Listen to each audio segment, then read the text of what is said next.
Make the pain be a joke that I once said. I always feel like I'm just What's up, everybody? at the Welcome to start. another episode of the Brewtally Speaking Podcast, the official podcast of MetalNexus.net, where you can get all your show reviews, concert photos, and the latest going on and happenings in the rock and metal world. And with me, as always, is Daniel Terry, who's in the midst of what I can be best guessed as sinuses. Something like that. Yeah, it's not quite an infection. I don't want to die, but I'm mildly inconvenienced and my lack of being able to breathe. But yeah, I don't have any of the head pressure. That'll be tomorrow, I'm sure. Well, it's right before a major holiday, so why the fuck not? Yeah, I got a lot of work to do tomorrow. It's going to be fantastic, really. Yep. And speaking of a lot of work, this episode's guest didn't really require a whole lot of work on my end because it's Aaron Gillespie of the Almost and Underoath. And I don't know how I how I feel about this one. It literally is like the best way I can really describe it is just a stream of conscious for like 45 minutes and maybe one or two real questions being asked throughout the whole thing. I don't know if that's good or bad. I also want to know how far Target is away from Dude's house because You mean Costco? Oh, did he say Costco? I couldn't remember if he Yeah. said Costco or Target. Yeah, he's going to Costco. Yeah, it was just funny to me that, he's like, yeah, I'm on my way to Costco. It's 10 minutes from my house, and then you guys talk for an hour, and I don't hear anything like he's walking. I guess I'm assuming he just got to where he was going and parked, finished the conversation, and then went in. Because I definitely didn't hear any groceries being scanned. I think you can. I think they're definitely, because I was kind of aware of that, because I've had people, if you go back and listen to the Jay Pepito, that's how we started talking about Wawa, because he went to Wawa. You can hear him shopping real quickly in the background. I do think you can hear shopping carts and so forth, but because it was funny, I was thinking about how I just don't have the. I don't know if capacity is the word I want to use, but I just don't have the wherewithal to have a conversation like that in public. But I guess you got to do interviews where you can do your interviews and still kind of go about your daily life. So I mean, fuck it, whatever, who cares? But it's still just kind of weird to think of oh, there's some guy doing something, and then if you were to be what do you think, you're being interviewed or something? And it's absolutely, I actually am being interviewed right now. Currently, I am doing a legitimate interview. Yeah, I mean, I think, it was a little all over the place, but at the same time, I mean, Aaron's been on so many podcasts in the past couple of months, more, I think the idea was for him to promote the new Almost release, but every time he gets on a podcast, he's very just kind of chill. Hey, what do you guys want to talk about? And for us, that's kind of oh, cool. We're just gonna have a conversation. There's no pressure. There's no weirdness. No, it was really kind of funny. Sometimes we talk about how you'll do these, and then it just feels like that scene in Step Brothers where you're did we just become best friends? Yeah, I like to at the beginning. He's yeah, just don't ask me 100 questions. Yeah, well, I definitely did not. Well, that's got to get old too. I mean, if you're doing press cycle, and I've never done press cycle, as a person being interviewed, but as an interviewer, I know it can be a little intimidating where you might be sitting there in an afternoon and take 4 or 5 phone calls, and a lot of it, none of the people calling know what you just talked to the other person about.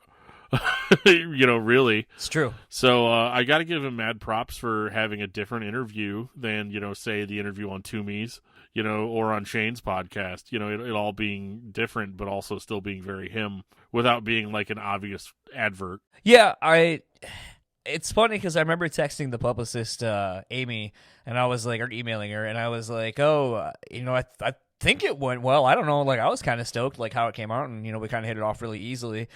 I think that speaks more to him than it does me necessarily, but it was kind of funny because, I literally, as soon as I was, I stopped this because we probably could have kept going because as you heard him say, he's oh, I had 2 hours blocked off for this. So, I mean, we could have had a 2-hour marathon and probably just kept going, but I had to go get a tattoo.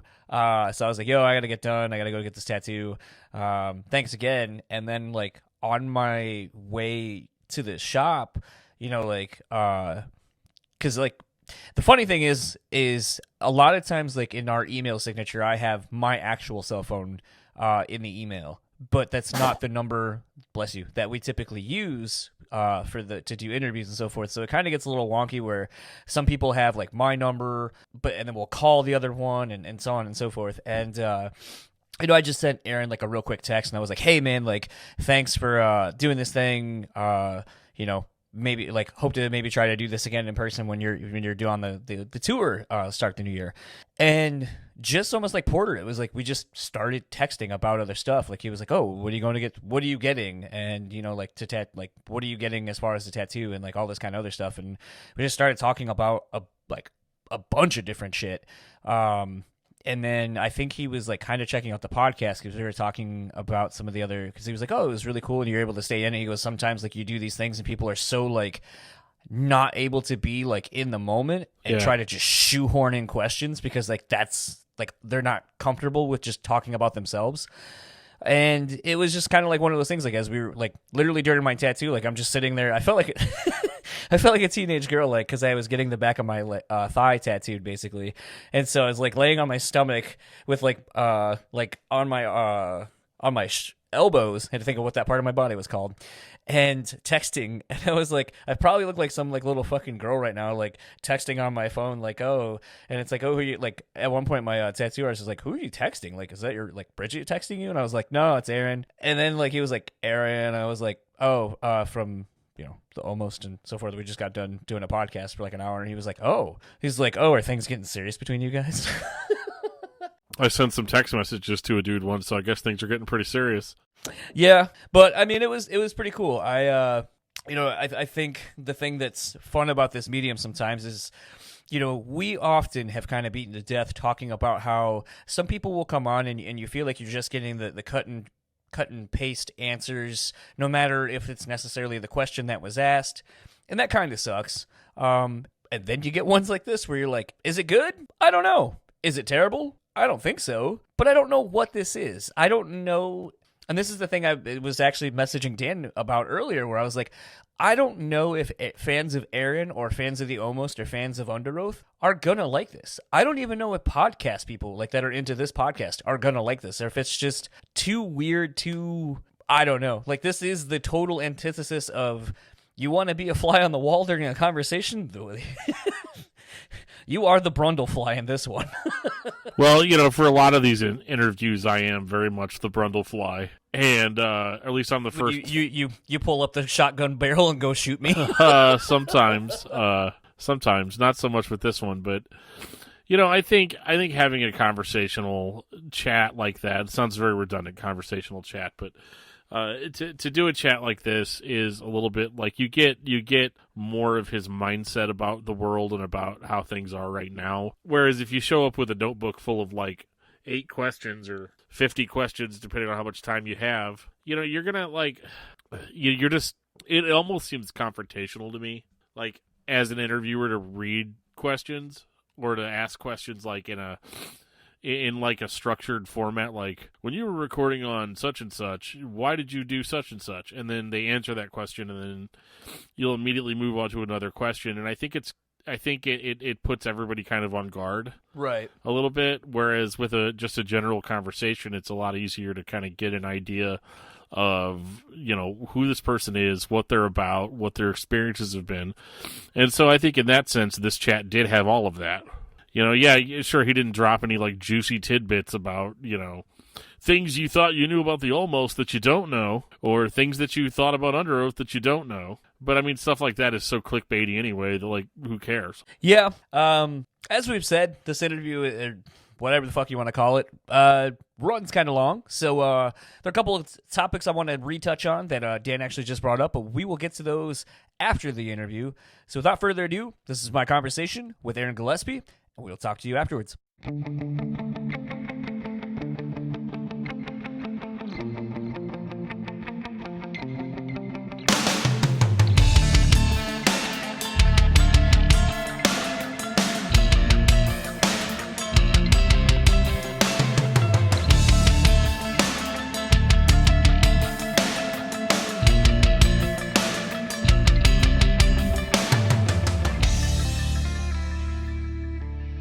Hello?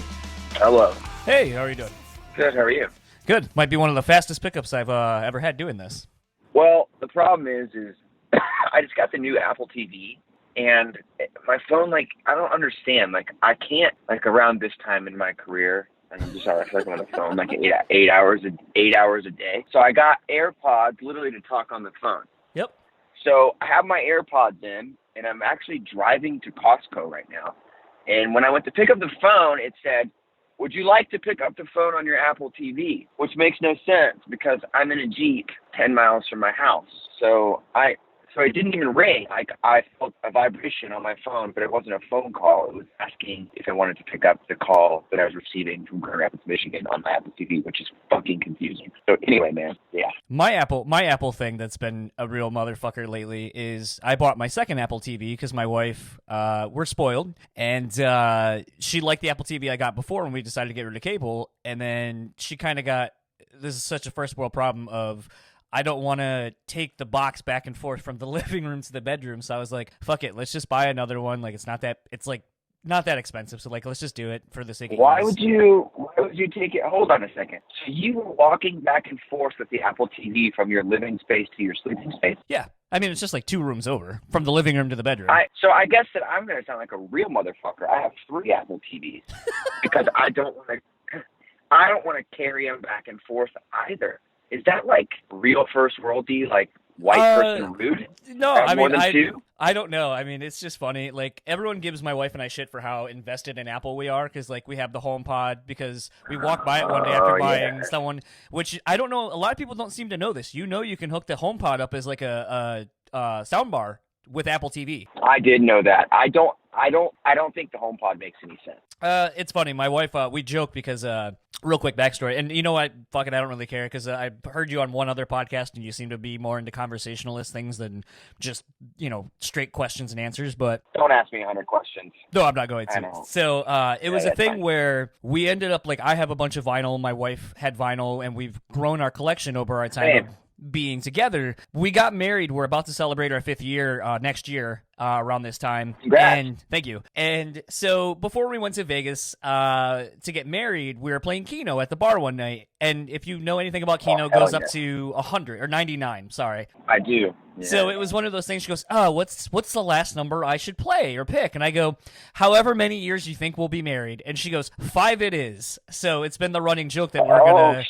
Shit. That we're gonna have a divorce or renewal party in 5 years, which is next year. Don't get divorced; it's so expensive. Oh, I'm sure it is. But so we've made the that's awful comments about just basically like, okay, like we have a sectional couch, so but it's like like the person we bought it like at a place where basically it was like used, but it wasn't. The person basically was so rich that they wanted a sectional couch for their boat, and so they basically had it custom made into 6 or 7 pieces. So each piece of the sectional is like one individual piece. So we joke that it's like, okay, like you can have half the couch. You want the ottoman side. I want the side with the recliner and the corner piece because those are the pieces I use. And then it was like, oh, well, who gets the bed? And it's like, well, I fucking bought the bed, so that's mine. And then so we've just been kind of joking like, oh, who gets what and so forth. And then so the other night we were at the bar and she was talking about, well, I really want the HomePod. We haven't decided who gets that in a divorce. I go, I'll straight up right now, you can have the HomePod if you give me all the vinyl. And she goes, fucking done. Did anyone hear that? And I go, and then my wife's name's Bridget. I go, Bridget, you realize the vinyl of yours that I don't want that I bought for you could buy like 7 of the HomePods. And she goes, no. And I go, so yeah, like I'm winning out on that deal. So here's the thing with Apple. So I like watches, like, which is also really douchey to say, but I collect watches, like men's watches, right? So my wife actually bought me an Apple Watch last year for Christmas because I wanted it to go running with. Mm-hmm. The Apple Watch is the most redundant piece of technology in the world. And maybe that's because I'm a watch person, right? But so the Apple to me, Apple TV is so great. The phone is like the most transformative piece of technology ever. And the AirPods to me are as transformative as the telephone, as the Apple phone. But like HomePod, Apple Watch, like version 2 of the AirPods. Yeah. Oh, did I lose you? Now. Oh, okay. Can you hear me? Yeah, I can hear you. Can you hear me? Sorry, I went under an underpass. I feel like if Steve Jobs was alive today and was talking about these things, he would roll over. He's rolling over in his grave. You know what I mean? Like HomePod instead of vinyl, that's crazy talk to me. The thing I do appreciate about it is when you're having friends over and inevitably someone goes, "Oh, I love this band. I wish I could hear this song." It's a little bit harder to just stop the vinyl, pick up, find the song, or change records or whatever, and just straight up going like, and I'm not going to say because it'll probably make all of our devices listen to us more than they already are, but, you basically just go, "Hey, so-and-so, play, whatever song." So I do kind of get being able to change the mood and the vibe instantly, like, when you're thinking of something. But the flip side of that is I, as a music appreciator, enjoy the immersive experience of putting on a record, sitting down, listening to it, or doing whatever I'm doing, and listening to it as a whole, not just in the iTunes, here's my playlist, here's my singles culture that we're in now. I'm such a massive music fan, aside from it being my life and my profession and all of that. So we have a rule in our house. We only listen to vinyl at home, unless you're my son. He listens to, he's 7, so he listens to, music when he falls asleep on an iPad. The rule should be he can only listen to 77 inches and 45s. I mean, that's too much work, but I just, for me, it's and it's not even the snob thing of because vinyl, factually, vinyl doesn't sound better than audio files. If you have a high quality audio file now, if I bounce down a Pro Tools session at a certain number, it's going to sound better than a vinyl. That's a fact. Well, truth be told, too, they're also mastering vinyl straight from CDs anyway, typically.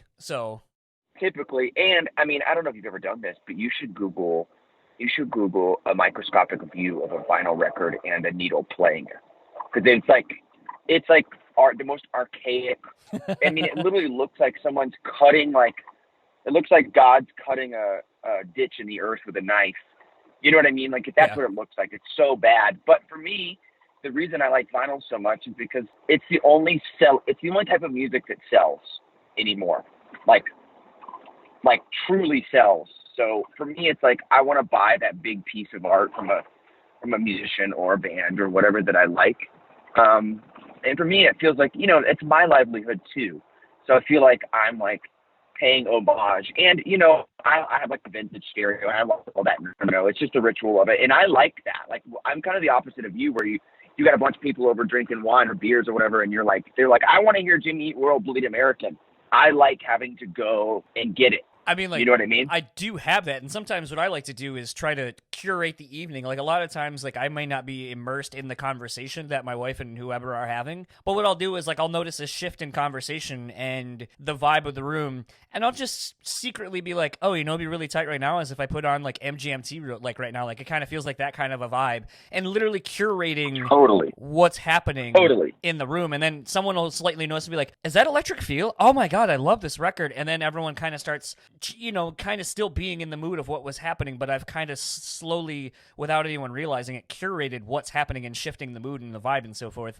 My wife and I used to go to, when TouchTunes was first a thing and they had the app on your phone, we would go to the bar. I loved that. I remember that. I loved that. My wife and I, there was a bar here in Grand Rapids, not too far from the intersection and so forth that you probably have played several times. And Grand Rapids is such a good town. Sorry, go ahead. No, it's why I moved here. And it's one of those things, though, that we would have theme nights. So it'd be high school dances. So it'd be stuff from the mid to late 90s. And it could be at one night, I pulled out the end all be all, where she was like, I don't know how to top that, but I pulled out Freak Nasty's "Da Dip." And she was like, the fuck is this? And I was like, y'all don't know about Freak Nasty? So good. Apparently y'all weren't on that kind of tip back in the middle school. I love it. For me, I want to have conversation with people, and I feel like you can put on music that causes conversation too. You know what I mean? Like for instance, you just brought up Electric Feel. You know how bands do remixes? My own band has done this. You know how bands hire out people to do remixes, and they do a deluxe album or something. You know what I mean? Yeah. It's a thing.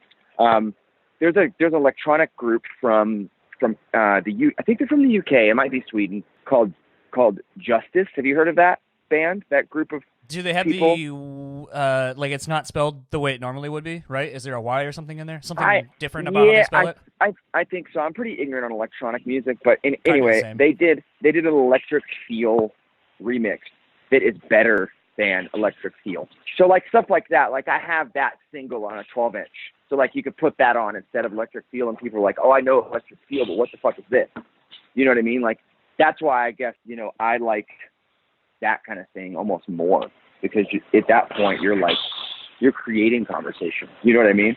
What's just because this is always a fun topic for those that are musically versed, listening to a lot of music, that is, what is a cover that you've heard that you think is like one of your favorites that's not the original, that's done as good, done better actually than the original, that you can think of off the top of your head? I don't know. There's so many allegations of people now, and I'm so scared to talk about anything. Anyways, I don't care. Like, I haven't done anything wrong. Ryan Adams doing Wonderwall. Okay. Which is like, and Ryan Adams got in a bunch of trouble. I don't know what he did. Apparently he married Mandy Moore, apparently. Well, that's apparently, like, that was the big thing. He threw out all of everyone threw out all of his records and stuff. I don't know what he did. I know he was married to Mandy Moore. I think there was some other like shit that he did, but I have no idea. Anyways, don't you be mad at me because I said Ryan Adams. I don't know what he did. But anyways, he does Wonderwall. That's like, it's so good, dude. Like, it's so good. So that's a big one for me. I'm trying to think what else. I'm gonna go Ryan Adams again. Ryan Adams did Alice in Chains, Down in a Hole, which is so good too. Oh my God, Alice in Chains is one of my favorite rock bands, so maybe that's why I'm so into that. We also just did an Alice in Chains tour this summer, which was like a bucket list. It was so sick. Yeah, coincidentally, I was at the Detroit date interviewing Chris and ran into Shane Told. Nice. Which I Nice. didn't listen to the interview you did with him, so I don't know if it was done that day at the Detroit date or if it was done relatively recently. No, it was done like 2 weeks ago. Okay. Him and I have done I think we've done I was my third time on the podcast. Podcasts are my favorite interviews just because I, as a musician, we do a lot of interviews around record releases, which is really cool that you have that opportunity. But I feel like podcasts, like the long form interview, I'm so much more into these days. And I don't know if it's because I'm a consumer of podcasts or what, but for me, it's so fun to have that long conversation. So Shane and I go way back. We did some of our first touring together. And we just always have good conversations. So it's a lot of fun. Well, I think the thing sometimes that's interesting about this, like, when, I heard you on a friend of mine's podcast, Talk To Me podcast, and I was like, Aaron kind of gets the medium of, these things kind of can go all over. They can be more interview based, which it's kind of really dependent upon what Sure. the guest gives you. If they're not really into talking and being open with a complete stranger, then I totally get it. But the flip side of that is it's more interesting when you feel like a fly on the wall. And, some of my favorite people who do it are like Chris Hardwick, which you're probably not supposed to talk about him anymore. And, Marin, who somehow works through his own bullshit with with the guest. And I always walk away being like, great. I learned something about him as the host. I learned something about the guest, which probably isn't going to be anywhere else. And as a whole, it was a really interesting hour or so getting to know this person that I like or admire. And I feel like sometimes that's what I try to do, but it has, in the medium of dealing with music and so forth, it is what it is. I had the opportunity, like, this is my last 3 days. So today is Friday as when we're recording. Wednesday, I talked to Ivan Moody of Five Finger Death Punch about his CBD products, which, Cool. The grand scheme of it, no one's going to give a fuck, to be completely honest. But it's a good look Right. to get a guest of that caliber. Yeah. Yesterday, I talked to Mike from Stain / Saint Asonia, which is, as a guitar player, was someone that I was super into. Now I'm talking to you. Totally, dude. I got an email confirming that I get to talk to Tiffany, the 80s pop star, in a couple of weeks. But they were like, weird. Yeah, she can do 10 minutes. And I'm like, all right, I'll do it. But like 10 minutes, you realize for this medium isn't like, that's nothing. We've been talking for 15 and haven't really hit on anything, but we've covered a wide spectrum of things. So I'm hoping she'll at least be kind of in the same boat. Right.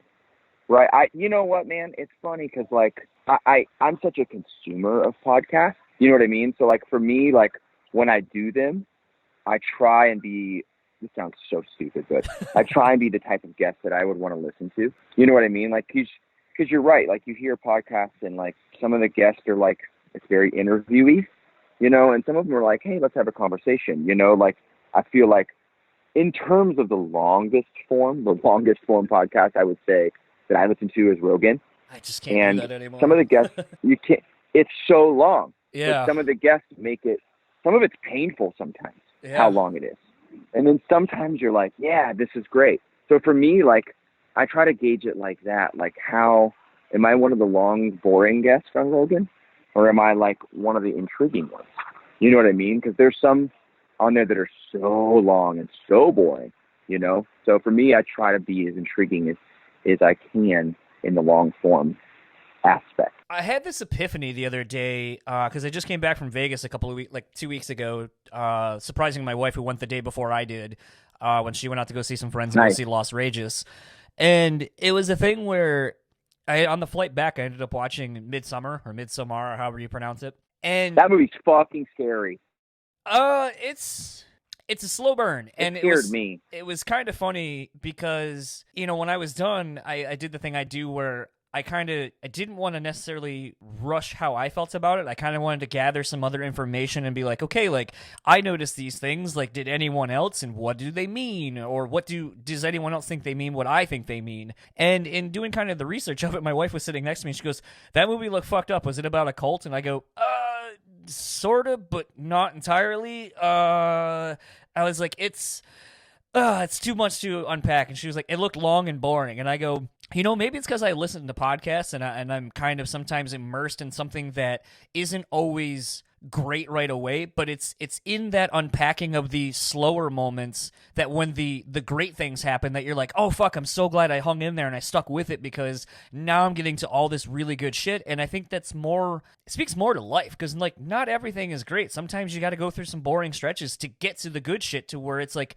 you really appreciate those things. And I think, you know, I was kind of wondering if podcasting is such, I don't know, subversive is the word I'm looking for, but is so an anomaly in today's society because it requires you to be an active participant in what you're doing, but not participating in it at all. Whereas we're inundated with things that as soon as you want it, you get it, you have it, you get everything you want at a moment's notice. Whereas podcasts and movies kind of like that are a slow burn and kind of require more of you. You know, I sound so douchey today. I'm sorry. I also like to read, and I think that came from, like, I went to a private school as a kid. I grew up like really conservative Christian. So I went to a private school, and I felt like I got robbed of an education when I got older because we never had to read like Orwell or any like of the old history books. We never had to read like any of the American classics. So when I turned like 17 or 18 years old, I just started like eating all these books, right? So for me, like the slower form things feel like a book to me where you got to get to what you want. You know what I mean? So I think that it's like you're saying, like, I want to get there. You know what I mean? And I think that part of the fun is getting there too. You know what I mean? I feel like a lot of people want like that instant gratification, and that's fine. You know, some things, like sometimes you just want a fucking cheeseburger. You don't want like a steak. You know what I mean? And that's okay. Like sometimes you want instant gratification, and that's okay too. For me, I 99% of the time prefer the slow burn. So I don't know. I mean, like you just said, you can't do Rogan anymore. And I feel like sometimes I feel that way too, and sometimes I don't. It's just a matter of where I am that day. You know, if I've got like a 10-hour flight, I'll download a couple episodes of Rogan. Oh, for sure. It helps. Yeah. You know what I mean? Yeah. But if I'm like going to the grocery store, I'm not turning on Rogan. You know what I mean? So it's like, it's just a cyclical thing for me. Like sometimes I want that kind of thing, and sometimes I don't. You know, like I went through this thing recently where, you know, on the road I read like 3 or 4 books a week just because there's nothing to do. You know, and it used to be like, let's get fucked up every day, and now it's more like self-preservation. I have kids. You know, it's like I want to go exercise in the morning. I'll have some beers, but like I got to take care of myself. You know, so like I started reading a lot on the road, and sometimes, you know, I'll get a big novel and read through the fucking thing. And you know, I just read the Alexander Hamilton history, which is like a 700-page like giant book. And then sometimes I'll just read like dime store like Western novels from the 50s that are super, super dumb but super entertaining. So it's a cycle, right? Like sometimes you read that Alexander Hamilton book, and sometimes you're like, you know what, man, I just want to read some horse shit. So anyway. So there's a couple of things in there that I thought of immediately. So first of all, this sounds very braggadocious, but it was just an elective class I took in high school because I just did. I thought it's what I wanted to go into school for before I realized that college is kind of a crapshoot anyway. But, you know, I ended up taking our psychology and sociology classes, which are basically just introduction classes to it. And I remember there was like an exercise, and that's pretty much all I realized that class is just a bunch of exercises to teach you about yourself and the different kinds of personality traits and types and so forth. But there was a question, and it was, how do you eat your cake? So I'll pose the question to you. How do you eat your cake when you're presented with a slice of cake? Mine is going to be another question, like what kind of cake is it? Just a normal, it's got frosting on the top, you got the layer of cake, and then another layer, like the in-between layer of icing, and then a dual layer of cake, I guess. Got it. Yeah, birthday cake. I'm gonna go frosting first. Because I am not much of a sweet tooth person. Okay. So I'm gonna go frosting first to get it over with, because I like the doughy cakey part more. So basically, when I answered it, and I don't like chocolates and a lot of that stuff. Like my weakness is like Sour Patch Kids and things like that. And same. So, you know, cake is kind of whatever to me. I'm pretty picky about when I eat it, but I typically will eat the cake first and work my way to the quote unquote top or the beginning where all the frosting is, and save my frosting for last. So basically, what this exercise or this question teaches you is that, so you say you'll eat your cake, your icing first and the frosting first. So that it would tell me that you're more of an instant gratification kind of a person, whereas someone who kind of eats it all together is kind of someone who likes to enjoy all the things all together and is kind of a little bit whatever. Whereas someone like myself who eats everything first and saves the frosting for last, it shows, so they say, that I'm more patient and willing to work to my reward at the very end and be rewarded with the sweet thing by eating the mundane or whatever, as it's kind of explained. And I kind of thought that was horseshit. But then the more I thought about it, I was like, no, I guess that is kind of how I am. I eat the sweet part first to get it over with. But is it that you enjoy that part the most, or you just are dreading all the sugariness of it, so you just want to get it out of the way to get to the rest of the actual, like, the meat and potatoes of what it is you're eating?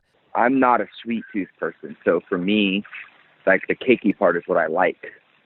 So I want to choke down that fucking, mouth crack, sweet, break your molar stuff so I can get to what I actually want.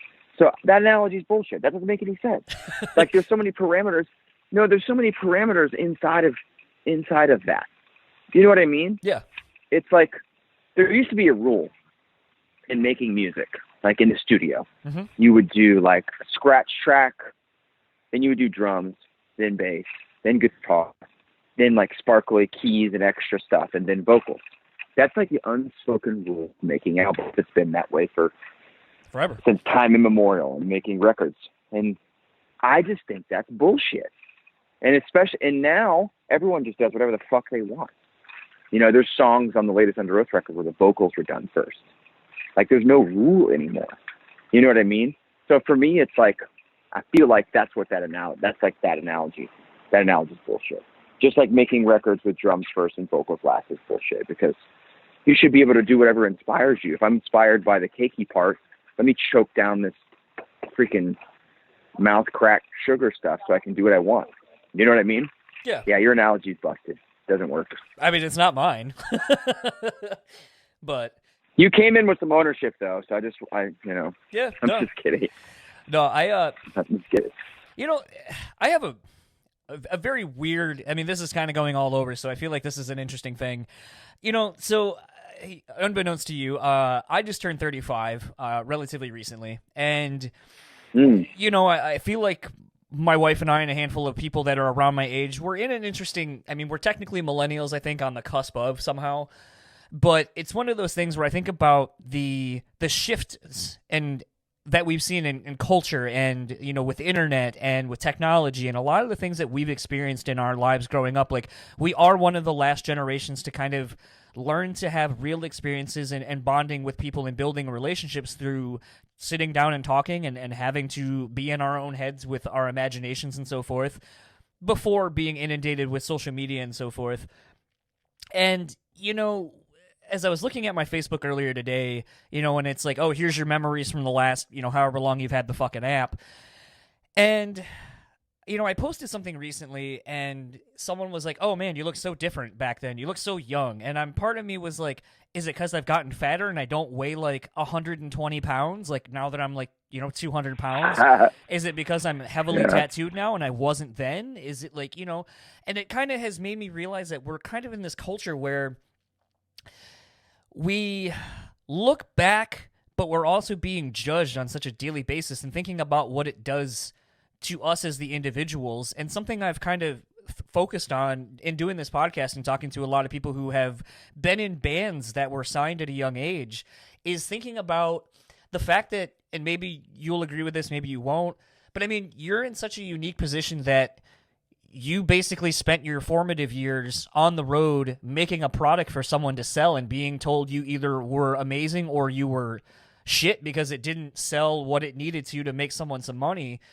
And now here you are. Like, I think you're in your 30s as well. At least, like, I don't know if you're in your lower. I'm 36. Okay. So same age, basically. And so it's just one of those things, like, it makes me wonder, with there being so much of your life as it is quote-unquote known on the internet and for people to just look at and comment on, what has that done to you? I know that's kind of a really out of left field question, but... No, I think that, you know, I have a lot of people tell me I look better than I did when I was younger because I just look like a chubby, like, weird, like, emo cherub. Yeah. You know, and now, like yourself, I'm covered in tattoos, and I didn't gain a ton of weight, which is lucky, thank God. But that's a bad thing, but you know, for me, I think that what it does is stunt your growth. Spencer from our band, he always says, we were 25, we were 16. You know, because like, okay, so for instance, like I have a 7-year-old son, and I don't talk about him a lot, and because people are fucking creepy, and you know, I wanted to talk about him when he was younger. I would be like in a signing for something, and someone would come up and ask me about my son by name, and that freaked me out bad. So I don't talk about him a ton, but super weird, dude. So anyways, he's 7, and he's like all male. So he's like super into like, you know, G.I. Joes and toy guns and all this stuff. And he wants to impress me with it because I'm his dad, right? Like I'm the alpha male in the family. So he's like, Dad, check out this gun I drew. Or Dad, check out like this cowboy suit that I built out of cardboard. And he's like he needs my approval. You know what I mean? He needs my approval for him to think it makes sense and for him to realize that he's done a good job. And I feel like that's what it was like growing up, the way that we all grew up as musicians, is like you make something and you think it's fucking awesome. Because that's what you do. You know, when you're making your first music, you go record your first album, you're like, this is fucking awesome. And it feels unlike anything else. And like you said before, like we live in a new generation where you can literally record something in your bedroom. Like take Post Malone, for instance. He recorded something and woke up famous the next day. Literally, that's what happened to that guy. Yeah. You know, like, so you can do that. But back in the day, and this sounds so stupid, but like it was an expensive process and you thought it was fucking awesome. And then you just had to wait and see if people were going to shit on you or not. Right. Yeah. So like, I feel like growing up like that stunts your growth, you know, because my son, he will grow out of needing Dad's approval for his G.I. Joe costume. You know what I mean? Like eventually he'll grow out of that and it'll be something else. But we didn't get to grow out of that. Like we had to live that shit. We have to live it now as 36-year-old men with children. Do you know what I'm saying? Yeah. And that's fucking weird, dude. Like, it's a really weird life that we live. So for me, it's like, how do I quantify good or not, and that's what it stunted our growth. Like the growing up that way and now it being like commonplace, it just stunted our growth. I'm 36, but like, I'm going to make something next year. I make something every year. I make something every day, but something gets noticed every year or gets released. I'm going to make something this year and be terrified that you are going to like it. And if you don't, it's going to hurt my feelings. How weird is that? Like, I'm 36, with a mortgage and children. So I care if you like what I make. That's really weird, man. When you really think about it, when you really break it down, it's fucking weird. Who gives a shit? If you and I went to the bar tomorrow night, you're like, hey, Aaron, I saw that you're in Grand Rapids. Do you want to go to Founders? Or wherever. And I'd be like, yeah, totally. And I walked in and you're like, I don't like your shirt. I would literally be like, fuck you, I don't care. You know what I mean? Yeah. But now, as a man, my craft, my job, if you're like, hey, if I walked in and you're like, yo, your last album's a pile of trash, that would bother me the whole night.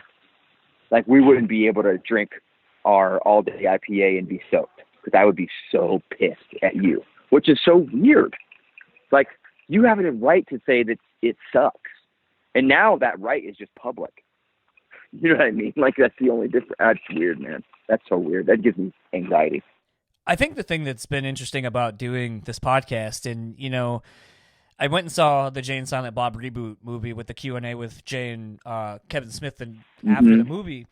And, the someone had asked, they're like, oh, were you going to ask a question? I was like, no, because I would just say the same shit everyone's going to fucking say, because of you, because of the Hardwicks, because of the Marins, and the Rogans that did this 10 years, 12 years prior, it inspired me. You guys always say, do the thing, make your own thing, make your own thing. Now, the grand scheme of things, I probably have taken my thing further than most of the people's because they're doing something very, very, very niche, and I'm not saying this isn't, but it's like you and your friends playing a D&D campaign as a podcast probably is only going to appeal to a very limited array of people, and I mean, it's just the reality of it. Totally. Now, talking to random musicians and so forth of varying genres, of varying decades, whatever, I appeal to a wider demographic, and thankfully, for some stupid fucking reason, apparently I have been given the gift of being able to just bond with people very quickly. It's something, speaking of being at bars, something my wife will always be like, we'll be on a vacation, and some old man something will be on, it might be Thin Lizzy, and then the guy will be like, oh, what do you know about this? And I'm like, oh, this is Thin Lizzy, this is off of Johnny the Fox, and this is a fucking great album, and blah, blah, blah, blah, blah. And then we'll just start talking about old music that the guy straight up will be like, I didn't think you knew this much about insert whatever, but have a wealth of knowledge because I grew up with my parents' stuff and curiosity and so forth and my own interests. But I'll then have strangers tell me things about them and their lives that they probably would never tell anybody else that they don't know. And it's carried over onto this medium of podcasting. And so therefore I know I have the intangible whatever it really is. And it's one of those things where, in kind of doing this, it's like I have gotten to befriend a lot of people that I've long admired. I think one of the crazier ones to me, because the set list is still sitting in front of my face, is Porter from Atreyu. We did one of these many years ago. We kept texting throughout the day just about random shit after it was done, and now we're friends.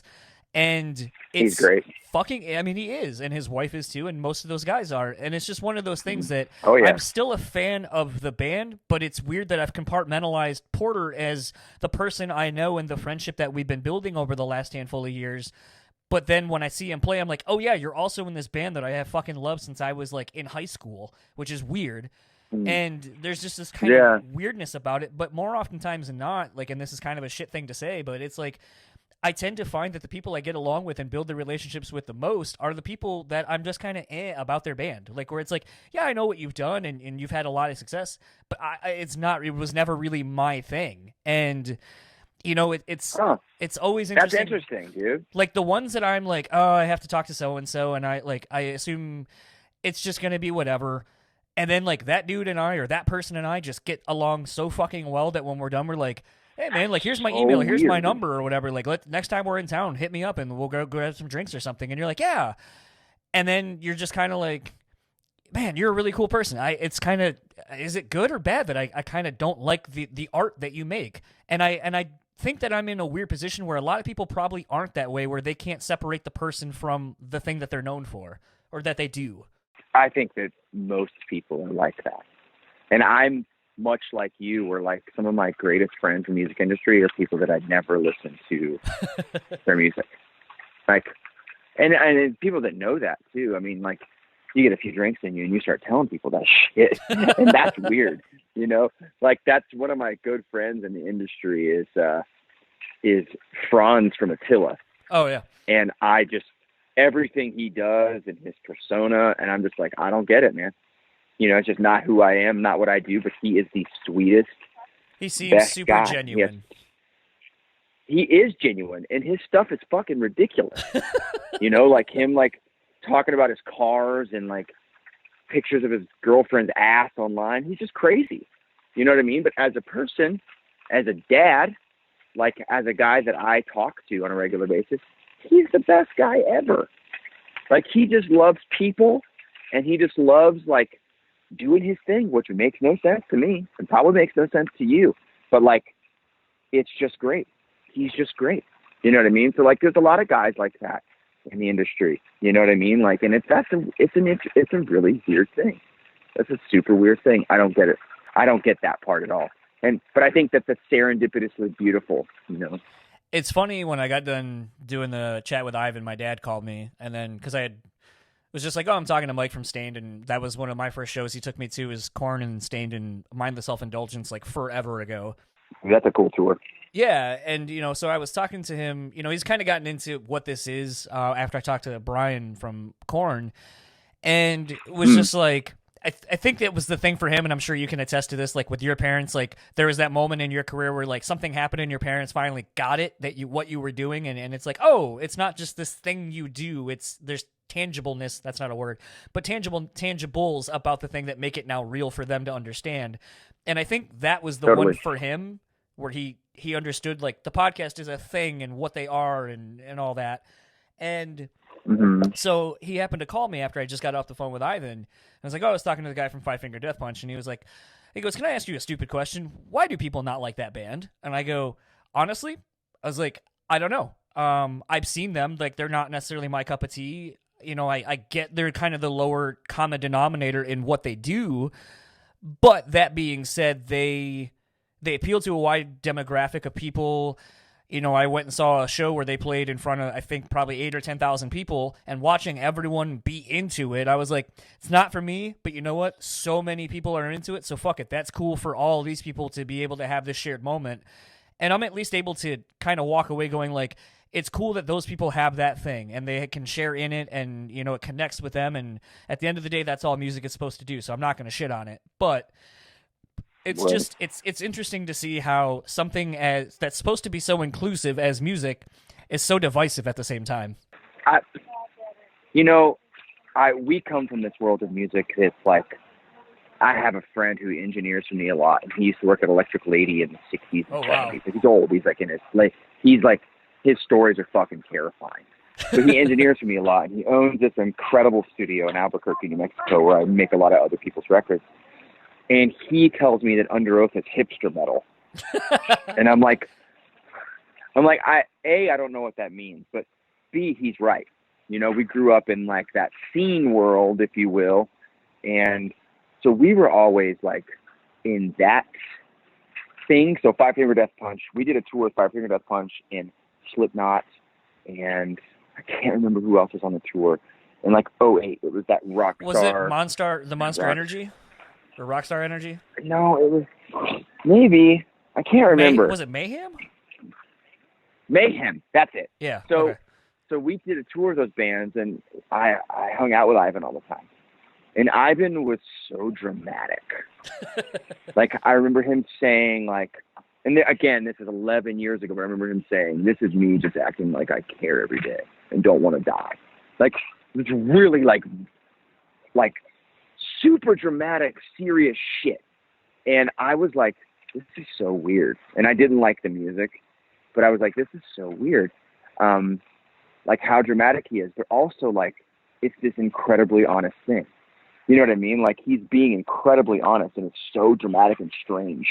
But, like, at least it's his.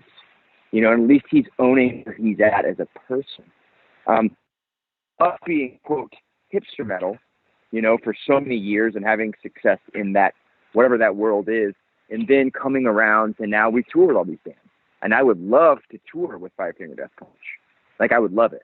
Like, we never have, other than that tour, which is like a festival thing. And they were on the same, they were closing the stage that we were on.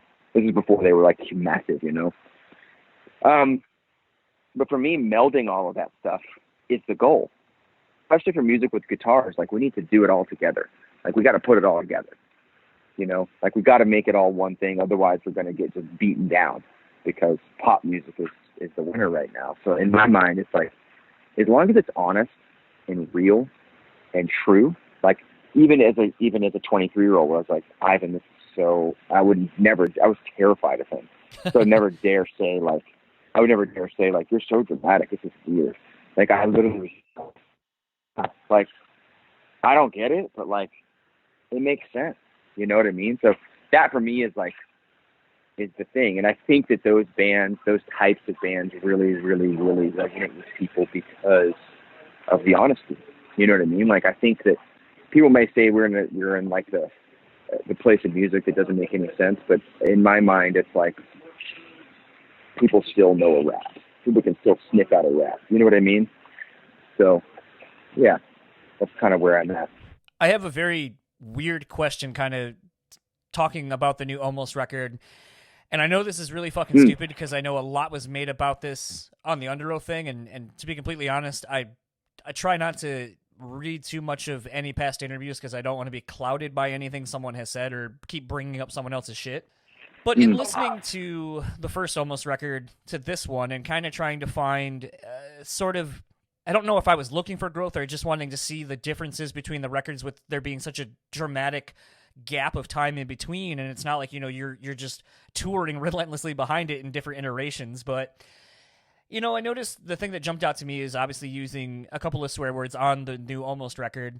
And it kind of made me wonder, from a creative standpoint, if getting through all the bullshit of having people realize that, you know, Underoath now will have swearing in it, and that, oh my God, guess what? You guys are fucking people too, and you use language just like we do every single day, and not having to kind of hide behind maybe a label's protection of, like, we need to make sure we cater to this demographic for album sales and so forth. Is it more freeing to be able to use whatever language, terminology, phrases, whatever you want when creating now, and not have to worry, like, well, if I do this, then the label's going to push back on me and tell me I need to edit it or put out a radio version of this or whatever. Is it more freeing to do that now? I mean, the short answer is yes, but I think that labels on anything is, like, hyper dangerous. And I think, like, the worst thing in music is exclusion. You know, like, if I told you tomorrow, like, I'm making a new record, it's about veganism, you know, you're just like, what? You know, I'm just not interested. You know, I already grayed out your right. So, like, for me, it's like, it's great and freeing to use the language you want, yes, but it's all great for us to give and a product that we believe in, you know, because if I'm constantly editing myself because of a label put on our, or a moniker the label put on us, or whatever, like, then I'm not giving the fans true, honest music, right? Absolutely. Which is like back to the Ivan thing, where I'm like, this is so dramatic and insane, but also, like, the reason they're massive, you know. And I really believe the reason that Underoath has had any success is because we've always tried to be honest, you know, like, we really, really have, and sometimes at a detriment. You know what I mean? Like, sometimes at a detriment to, like, so for Will They Erase Me, a lot of people were mad about that record because it wasn't as heavy as the record 10 years ago. But, like, the bottom line is, if we would have made a record that sounded like Define the Great Line, we would be just cashing it, getting a check, and duping all of you. I mean, look at Refused. I think they're a great example of that. Totally. You know, and I, you know, for me, I sleep at night knowing that I made something that's public that isn't exactly what I wanted to make. That's wrong, in my opinion. It's wrong. And that is like, I just can't do it. My conscience is too serious, you know? Like, I want to make stuff that people listen to and go, I don't agree with this, or I do agree with it, whatever, but at least it's unequivocally them. You know what I mean? So, yeah, that's the long answer. The short answer is yes. I will definitely say, and kind of in wrapping up, because I got to get ready to go get tattooed for about 5 hours. But fuck that. I can only sit for 90 minutes now. Well, I'm trying to bang out my leg portrait sleeve, so I know chances are there's the gap I want it to go in, and chances are it's going to go on the back of my thigh because it'll be big and it'll blast out a big chunk. Sick. You're fucked. Yeah, and then I got to sit on it literally for the next couple of days. The worst one's going to actually be in second skin.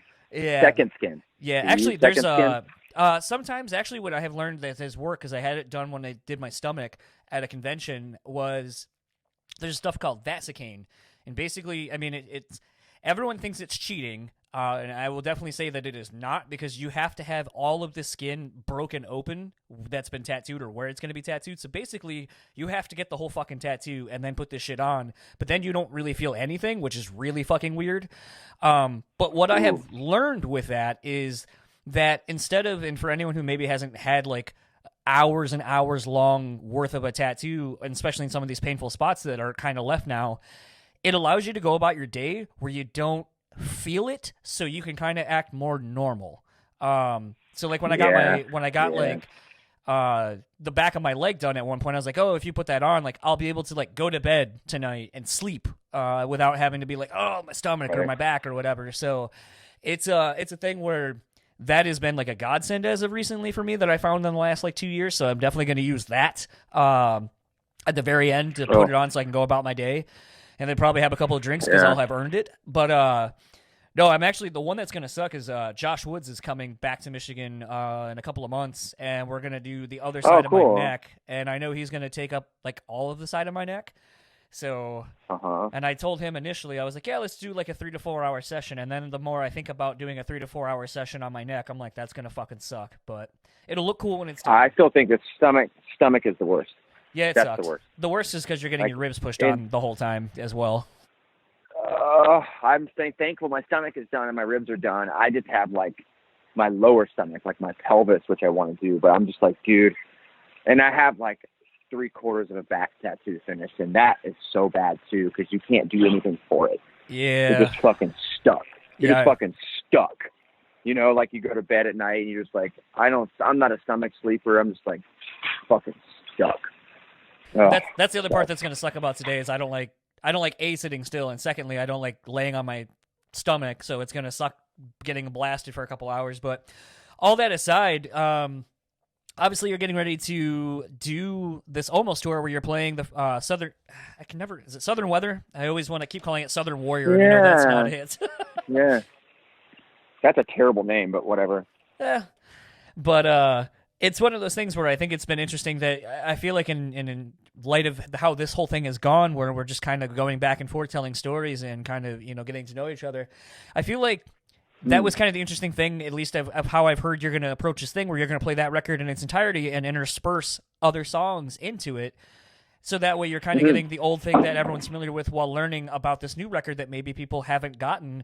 And I think that's really interesting because I think it's going to create a better dynamic and picture of what the almost is then to now for you as the artist, for hopefully the people going to see it as the fans, and kind of really garnering more of a relationship together.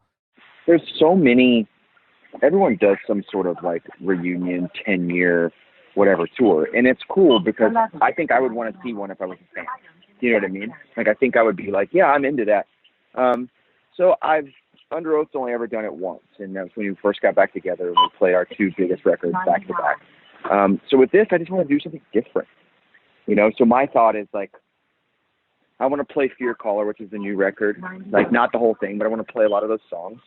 But it's hard for fans to sit through a band. You know what I mean? Like that, just playing shit that they want to hear. It sucks. So my idea was I'm going to play the record they want to hear, in its entirety, but I'm going to do it like interspersed. So you're getting like you said, like a journey, you know, and it's kind of like duping people in the sense where now you have to listen to the whole thing. Like you have to listen to me play all the new songs that I want to play. You're giving them the frosting to get to the cakey part that you like, the doughy cake that you like.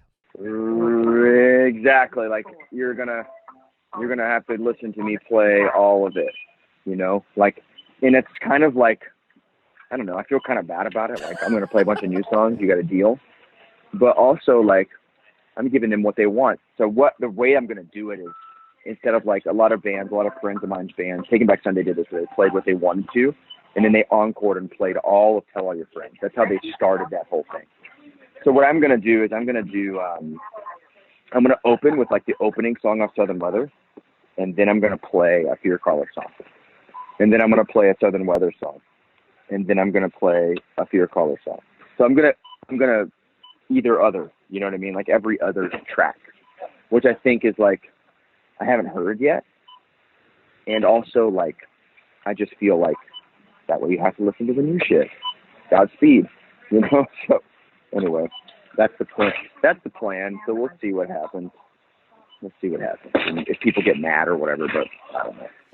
Well, I want to say thank you for taking the time to bullshit for about an hour. I don't know if you had another interview after me. I never got a time frame or a time limit. I do, but it's not. I had a 2-hour gap. Oh, okay. So you're good. But where can everyone find The Almost or yourself online? Yeah, just thealmost.com for that stuff, and then all the various socials.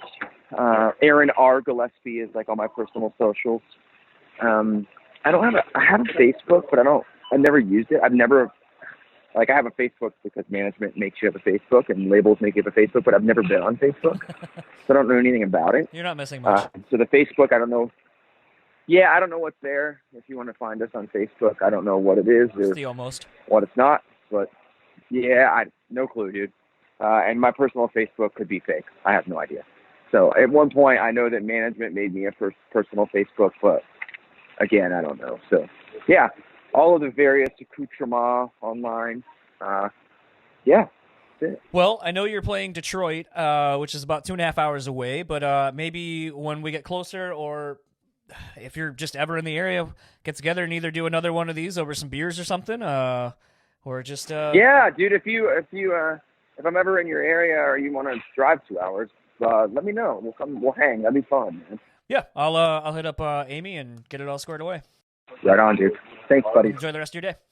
See you, bye.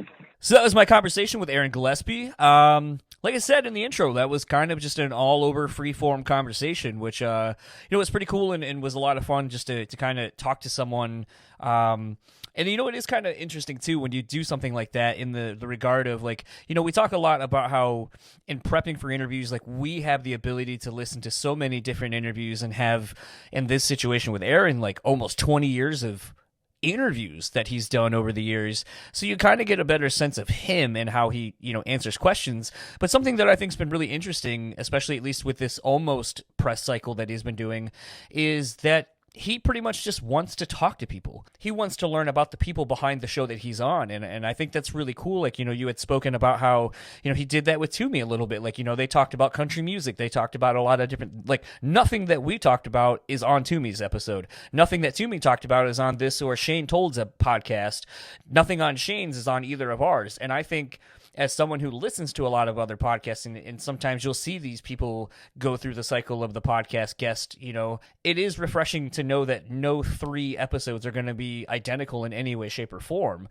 And that's really cool to me. There was something that I thought was kind of interesting, and I wasn't sure if I really even wanted to ask it, but I'll kind of pose it to you, Dan. I know, we have kind of talked about this in a couple of different facets of kind of Christians and Christian music and the perception of being a Christian artist and so forth, but I was kind of interested to really wonder if what Underoath did on this last record, where they had cursing on the record, if that allowed Aaron to feel more comfortable expressing himself without having to kind of like self-edit, because that hurdle had already been done. It's been beaten to death. I mean, how many headlines did you read about how, well, we're not really Christians anymore, and I don't give a fuck if we swear in a record, who gives a shit?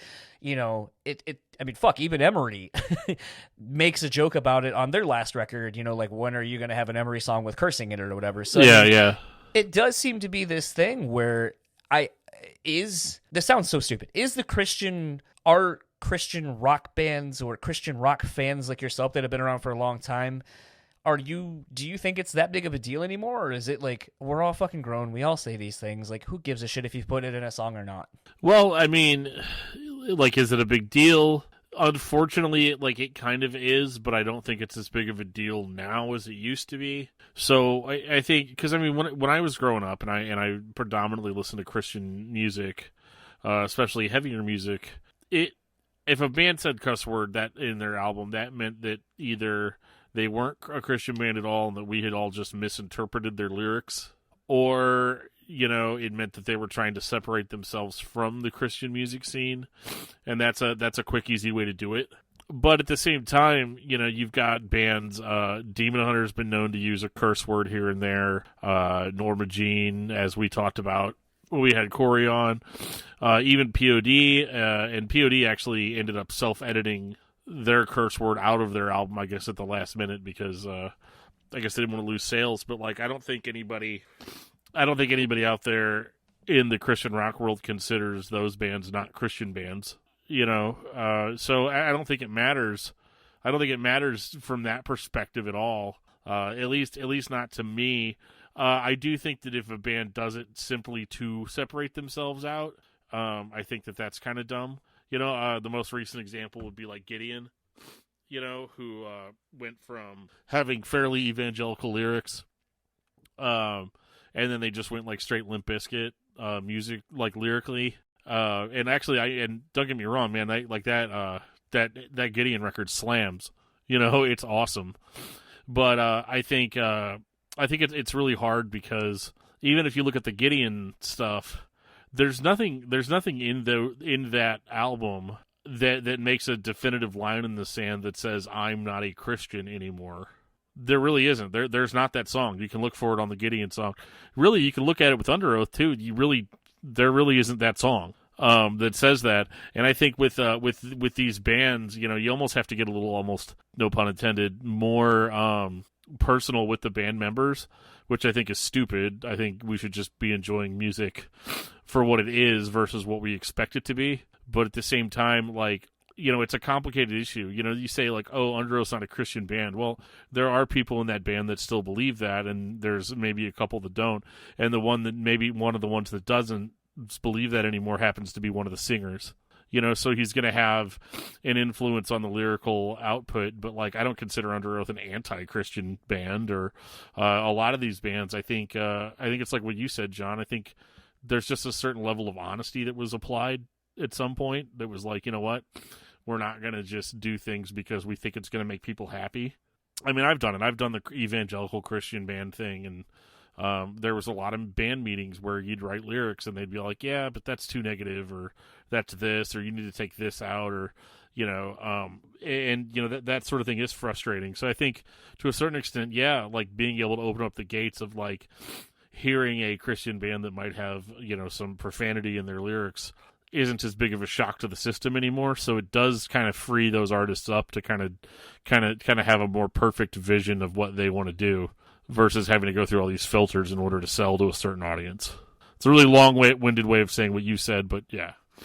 Well, I think, you know, that was kind of the nice thing about when we talked to Corey about that, was that, you know, like you had said then, and I think it's reiterated on the last Underoath record, and I think is the same way on this Almost record too, where it's a thing where that word now has a little bit more weight to it, because it's not like, you know, being like, gosh darn it, or coming up with some other word. Yeah. Sometimes, you know, just a really impassioned fuck really drives the point home, or whatever, you know, whatever the swear word may be, or the word that's deemed a curse word, because, you know, it may not actually be a curse word. It could just be a word that people don't use. Well, yeah, and if you sub it out for a different word, it runs the line. It runs the risk of not sounding sincere. Absolutely. And that's kind of the thing to me. And, you know, in listening to this new Almost record, I felt that there was an obvious shift. I'm not saying that the first Almost record didn't come from a genuine place, but when you listen to both records from, you know, back to back, one feels like one artist kind of wrote it, and then this one kind of feels like somebody. I mean, it's been, what, I think it was 12 or 14 years between records or something like that, and it's like, it just feels like someone more grown up wrote this newer Almost record. Someone that now has gone through a lot of shit and isn't afraid to speak of the experiences that they've earned to talk about. Whereas I think the other one was a little bit more of a safer play, was kind of, I don't want to say pandering, but it just felt like someone who, it reminds me of being a young 20-something where you can fuck up in it and it doesn't feel like the end of the world. And I'm not saying that when you fuck up it's the end of the world, but there's just this like weightlessness of being young and being able to record in that kind of a mindset and make music in that, from that perspective. And this newer Almost record to me feels like something that came from an adult's perspective. Yeah, and I think that still allows the original, you know, the older material. I think that allows it to also be sincere in its own way. You know, I don't like to say that, like, oh, they're so much more mature now than they used to be, because whenever I say that, it sounds like a slight against the band, and it's not that. I can enjoy an immature record from an immature perspective just as well as I can enjoy, you know, look at something like Glassjaw. You know, I can definitely appreciate, you know, an immature mindset going into a record. However, you know, I'm older now, and I've had some kids. I've been married for a while, and, you know, my perspective has changed. So to hear an Almost record that is still coming from the same perspective that I am, even though I've aged, it's aged with me. And so it allows both things to be sincere for the time they were released. Yeah. You know, we'll kind of start wrapping up this episode. Tonight, drinking something a little bit different. I know a lot of people are probably familiar with White Claws. Earlier in the podcast, probably a good 60, 70 episodes ago, I had found these newer drinks called BREWtallys. I'm still on that tip. They're basically hard Italian sodas. I went to go get the Clementina BREWtally one day at one of my local watering holes, and the guy was like, I have something better than that, something better than White Claws, because now, you know, High Noon is like, it's vodka and fruit juice, or real juice or something like that. That's pretty much what my wife drinks a lot of now. And so he was like, yo, you gotta try these Crook and Marker. And it's basically a spiked and sparkling organic like sparkling drink or whatever. But I mean, they've got like quinoa in it, and they're like gluten-free and vegan and non-GMO and all that kind of shit, and the alcohol's organic. So I bought, usually go and drink those when I'm at that bar, and they've been finally releasing them, so I bought a variety pack for the upcoming holiday to go hang out with family members. So I'm currently drinking the coconut pineapple one. It's very delicious. And it's only like, what, I think 80 calories if you're into that whole thing, and no sugars, you know. So if you want an alternative to White Claws or High Noons or whatever, and you can find this in your area, go ahead and go check them out. Pretty much every flavor is pretty solid. So different alternatives. So that way, if you think most of the other lime or the White Claw flavors other than lime are gross, like I do, this is a nice alternative.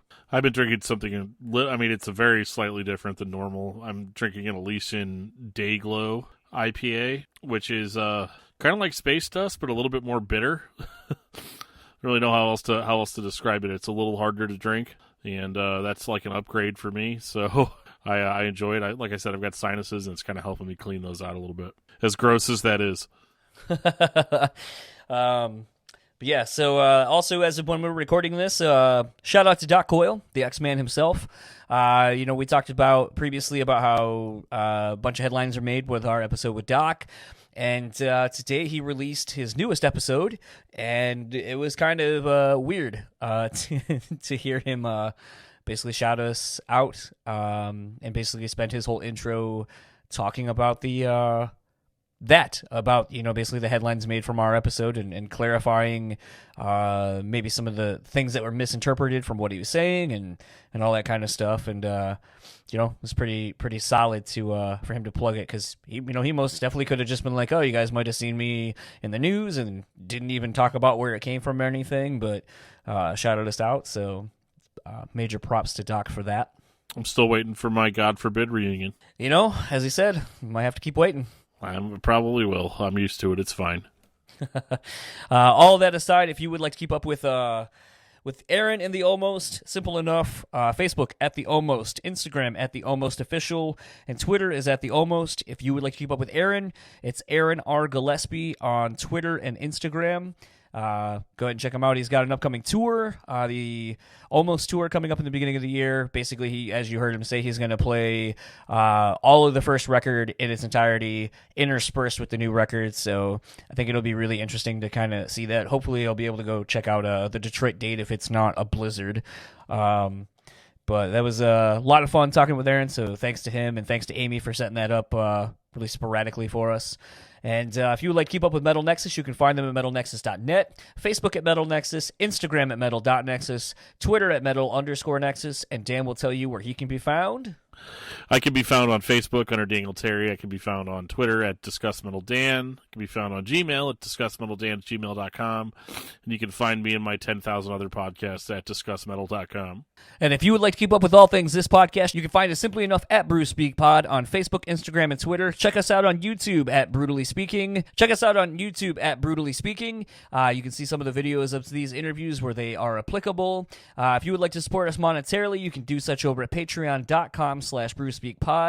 If you would like to support us non-monetarily, it's simple enough. Rate, review, subscribe. 3 simple words that you hear every podcast talk about. Wherever you're listening to this on, I'm sure there is an option somewhere on the screen. If you look down at it to do such, goes a long way. And if you would like to support our show sponsor, The Bean Bastard, you can go to thebeanbastard.com, Facebook and Instagram at The Bean Bastard. And for the Brewtally Speaking Podcast, I am John. And I am Dan. And we will talk to you all next week. So I wanted to do a quick little add-on to this episode. I know it doesn't need to be any longer than it is, so I'll try to make this as quick as I can. In editing this episode, putting it all together, I was in the final processes of, editing everything, kind of chopping out a little bit, kind of making the intros and so forth a little bit tighter. In doing such and editing the actual interview with Aaron, I realized as he was kind of talking about the part about his kid and something about, that whole thing, that I was like, oh, maybe I should take that out, because, he makes the comment that he doesn't really talk about his kid in a whole lot of interviews because of some of the situations that he's been put in as a result of it. So I reached out to him and I was like, yo, do you want this in? If you want it out, it's not a big deal. I'd rather take it out now than have you be worried about it or be like, yo, I kind of wish you would have taken that out. Shit like that has happened on this podcast before, but what I ended up doing, too, was just kind of being like, yo, I'm kind of interested to see how this episode does, because it's not a quote-unquote normal kind of an episode, I think the thing that I didn't realize has been an underlying issue for a little bit is that 1-star review. For as much as Dan and I joke about it, I think it's pretty obvious in dealing with this that it still has resonated with me. I made fun of it for how absurd it was, but I realized even though we have so many interviews and comments and positive feedback from all of you listening to this going, man, I love how you kind of went off the beaten path, or I love how it felt like, you two felt like, like you guys have been long friends and so forth. And I think I realized part of my issue is that Aaron, Underoath, Almost, the collective things that Aaron is a part of separately and as a whole are so overwhelming, kind of, as far as like what they mean to so many people. I think I realized I'm putting a lot of pressure on myself for this one, like I did for Spencer from Periphery. Periphery means so much to so many people that I feel like I just don't want to let anyone down. And it's something that I need to work on. And in texting with Aaron, he's like, dude, it seems like you're not stoked on this, so just fucking shelve it. Like, like it's not a big deal.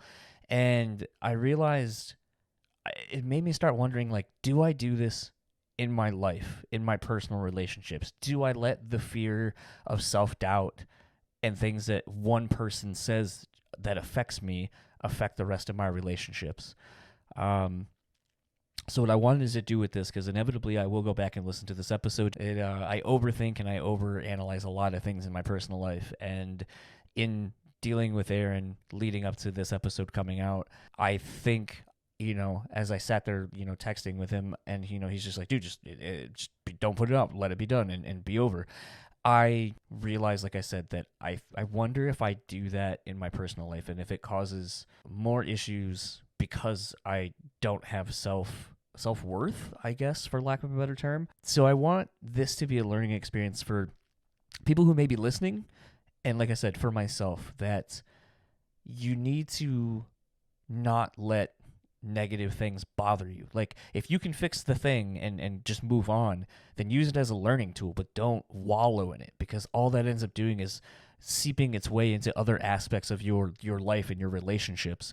And it's something I definitely need to get better at. I don't know. The more we do this, the more Dan and I do this, you need to have thicker skin. I think, a lot of the guests we have on, they always fucking say, like, oh, I don't read the comments, and if I fucking cared about what people said, then, it would cripple me from making the things that we do for our lives and the great records that have been made.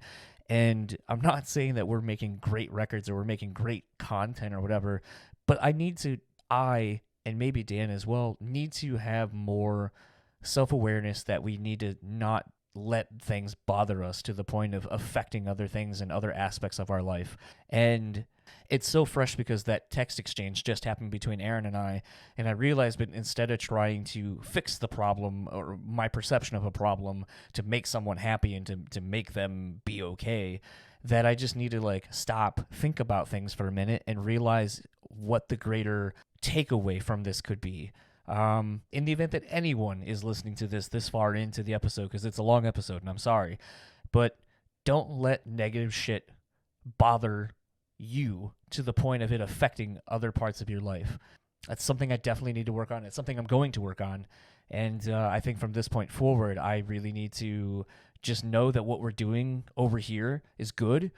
And I need to not let one shit comment disrupt all the positive vibes being sent to this show from all of you who comment on things and so forth. But it's just something I has been ruminating in my head for the last 15-20 minutes, and as I'm wrapping up my editing, I just need to be more positive in my approach to things, and I need to not let things bother me. So thank you for listening to this episode. If you don't like it, honestly, fuck you. I don't care. I really thoroughly enjoyed myself. I'm just bummed that basically I let someone's negative comments affect something that I was really stoked on. And at the end of the day, that's not cool. And we need to really not tolerate that anymore. So thank you to Aaron. In spite of how you may have perceived this initially, I didn't hate this. I thoroughly enjoyed myself. And I'm appreciative of the time you took and the openness of the things that you did actually say on the show. I think it was really awesome. And to Dan, I'm sorry that I added this extra thing for another fucking 5 minutes or so talking, but this is something that I needed to get off my chest and to be a constant reminder to be better. So for the Brewtally Speaking Podcast, I am John, and we'll talk to you all next week.